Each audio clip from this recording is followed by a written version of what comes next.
that video, Caitlin Clark flirts with a triple-double. Well, the regular season is here, and we have no more time for flirting, folks. We have no more time. It's time to get serious about our business. And Caitlin Clark handled her business game 1. 20, 10, and 10. 20, 10, and 10. Caitlin Clark and the Indiana Fever, what do the kids say? Belt to ass. Oh, yeah. La cucaracha, la cucaracha. If this doesn't strike fear in y'all heart, I don't know what will. All right? All right, Caitlin Clark, triple-double getter, man. Loving what she was doing out there. So I rewatched the entire game on like double speed, and this was definitely the welcome to the WNBA moment for Tyler Marsh. And I've got to be honest, it's a tough one. A really, really tough one. Because Caitlin Clark and the Indiana Fever are one of the toughest teams to game plan for. And let's talk about composure. Clark played like a pro, cool under pressure, while Angel Reese looked like she was auditioning for a soap opera. Dramatic, confused, and way too focused on side plots. The game was the main stage, and Caitlin Clark stole the spotlight again.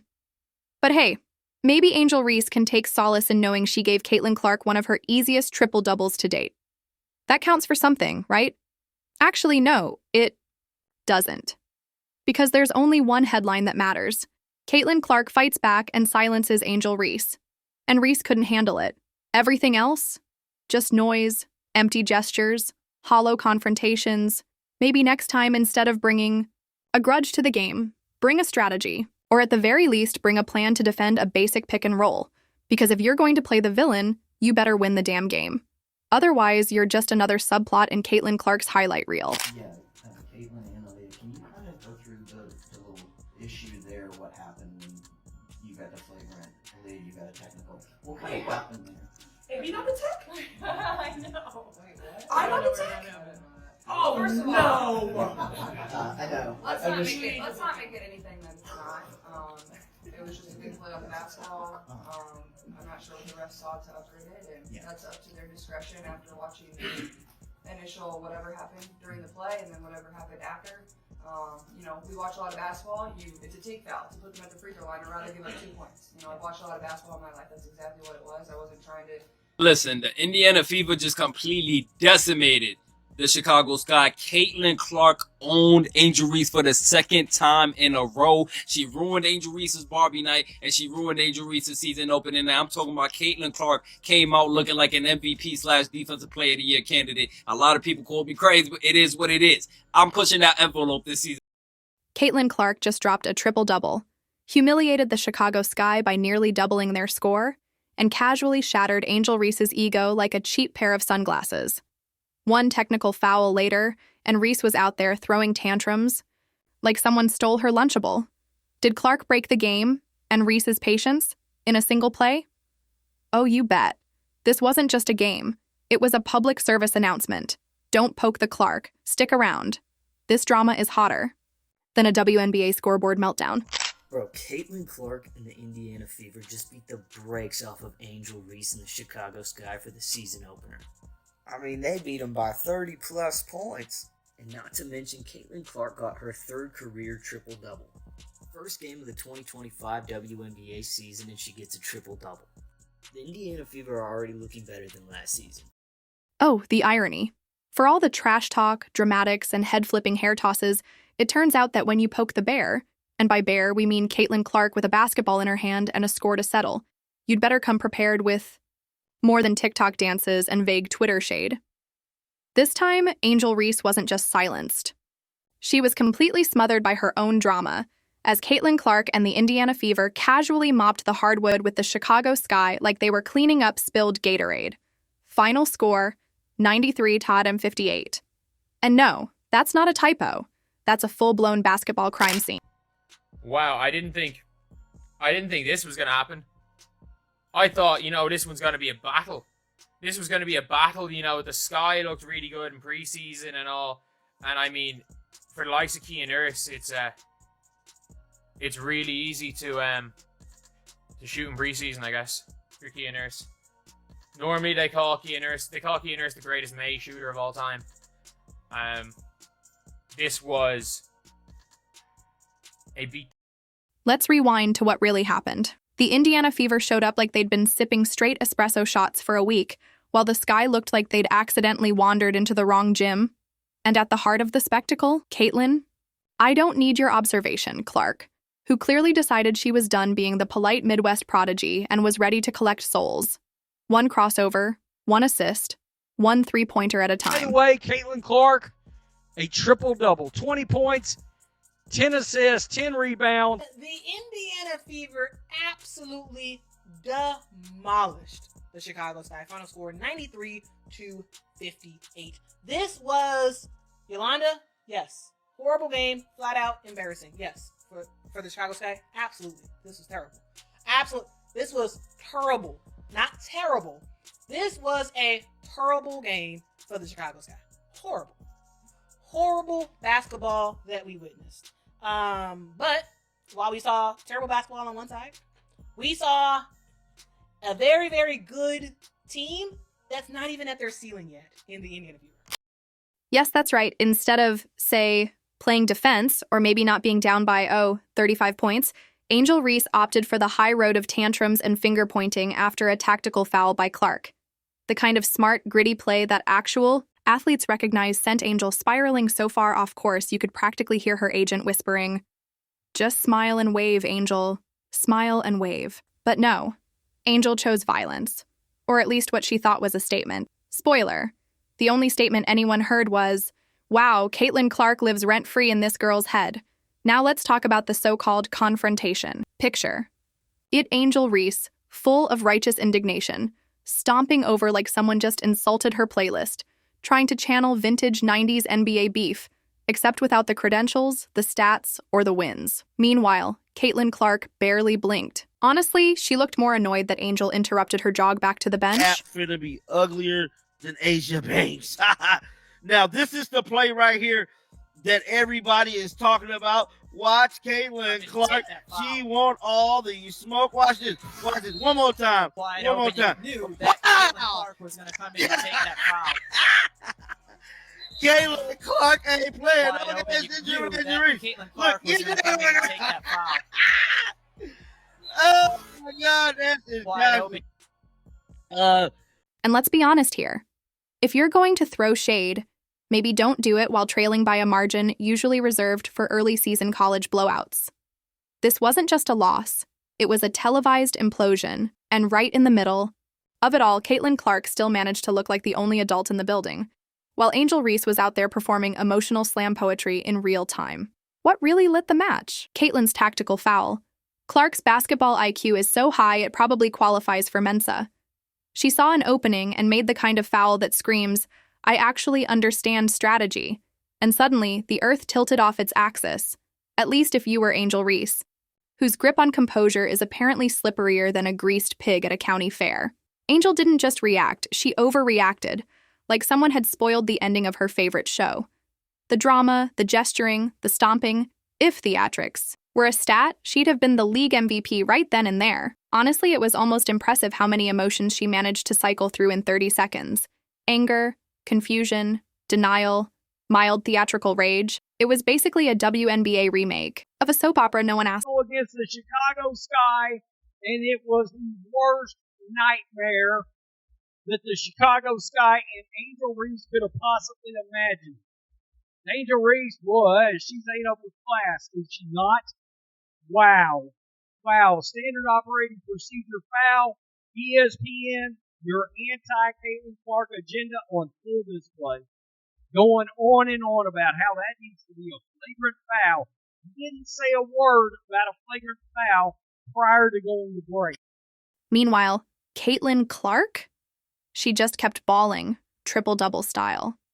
While Angel Reese was busy throwing her proverbial toys out of the pram, Clark was busy throwing dimes, hitting threes, and making defenders look like background extras in her highlight reel. By the time the scoreboard hit that glorious 93-58 mark, the only thing Angel Reese had successfully accomplished was ensuring her own meltdown would be replayed in 4K on every sports reel for the next 48 hours. And oh, the irony. The same Angel Reese who spent months building her brand as the so-called Caitlin Clark antidote is now the headline in a story called The Girl Who Couldn't Handle It. Turns out, swagger without a scoreboard just looks like bad acting. Let's talk stats, because unlike facial expressions and cryptic tweets, those actually matter. Caitlin Clark posted a triple-double, which means she dominated in 3 statistical categories. That's the basketball equivalent of baking a 3-tier wedding cake, doing your taxes, and winning a chess match at the same time. Meanwhile, Angel Reese? She had, well, not that.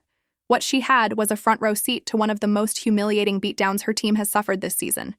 And instead of trying to change the narrative, she tried to start a subplot. Big mistake. Around that 15-foot area. Clark connects! The first logo foul of the season from Caitlin Clark. The Fever didn't just beat the Sky. They dissected them. This was a wire-to-wire masterclass in how to dismantle a team. Offense, defense, intensity. It was all there. And leading the charge? Caitlin Clark, who, despite the endless criticism, just keeps showing up, keeps delivering, and keeps making her loudest critics sound like background noise in her victory parade. Let's be honest. Angel's meltdown wasn't just about one foul. It was about losing badly, repeatedly. It was about watching the narrative shift from, we're going to show her what's what, to, oh no, we just got dropped into a blender and someone hit the obliterate button. You can only ride the Caitlin's overrated train for so long before reality shows up, and when it does, it hits like a full-court press. And Caitlin? She didn't say a word. She didn't need to. The scoreboard did the talking, the stat sheet did the talking, and Angel Reese? She tried to talk, but all anyone heard was the sound of 58 points echoing back. It's her 3rd triple-double of her career, which is absolutely wild. She went back in, unlike Christy Sides. Steph White put her back in, and I get if she had gotten hurt, people would have been going crazy. But 2 reasons, really. Caitlin Clark wanted to make sure DeWanna Bonner got to 3rd all-time, wanted to make sure she got those 2 final points to move into 3rd, and she was 1 rebound short from, yes, a triple-double, 20 points, 10 rebounds, 10 assists. Shot 6 of 13 from the field, 4 of 8 from 3, perfect from the line, 4 of 4. Oh, by the way, 2 steals, and oh, by the way, 4 block shots, which lead the team because, oh, look at Boston.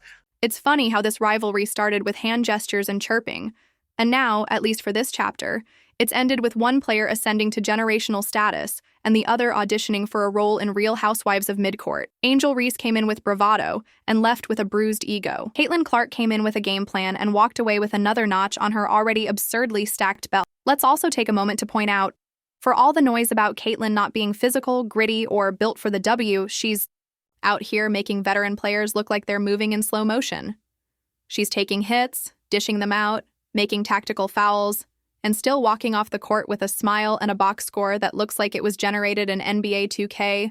On rookie mode, Angel Reese tried to rattle her. Instead, she rattled herself, her teammates, and possibly even the very definition of composure.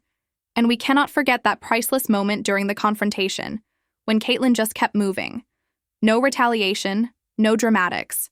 Just that look, the ba. One that says, really? This is how you want to go out? Yes, it was. Guys, this game, this is what a sellout looks like.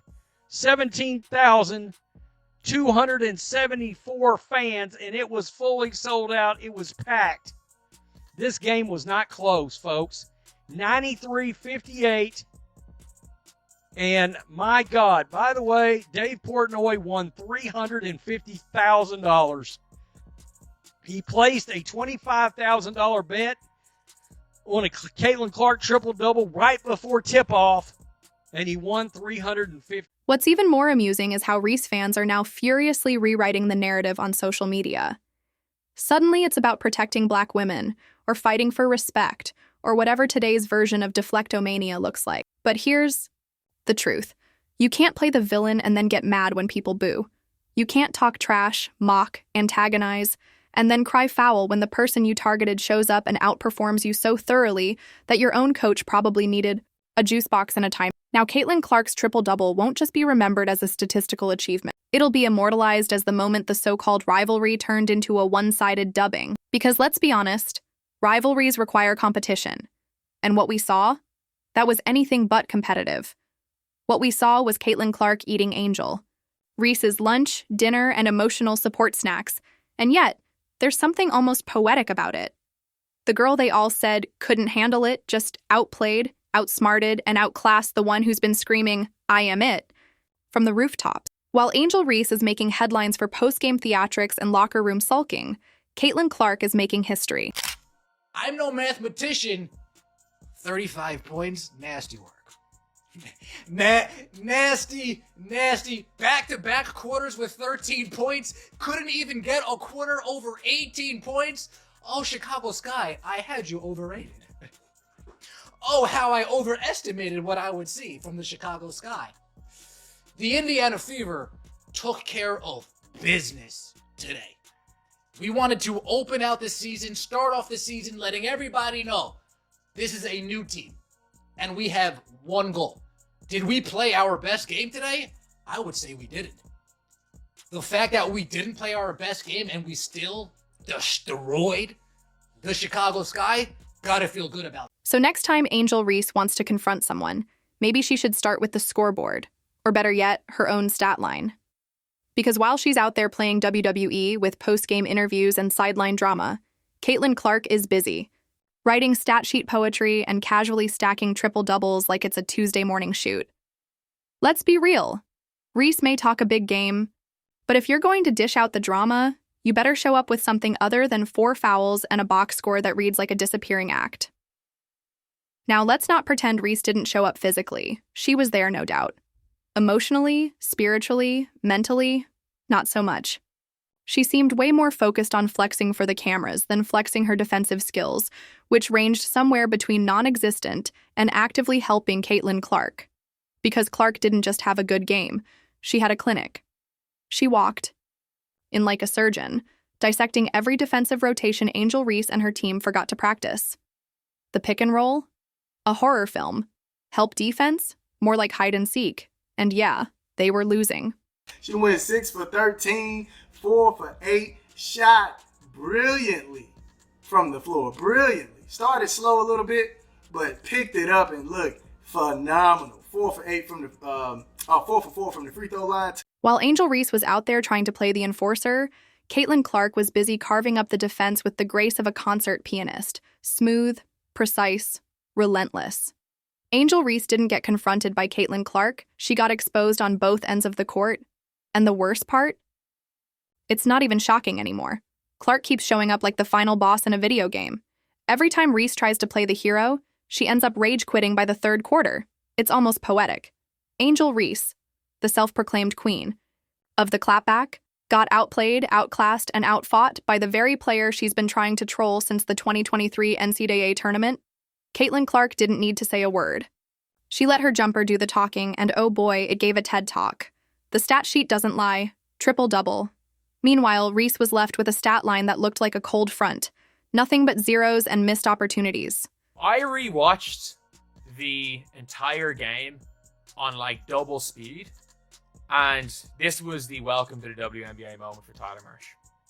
This was the welcome to the WNBA moment for Tyler Marsh, and I've got to be honest, it's a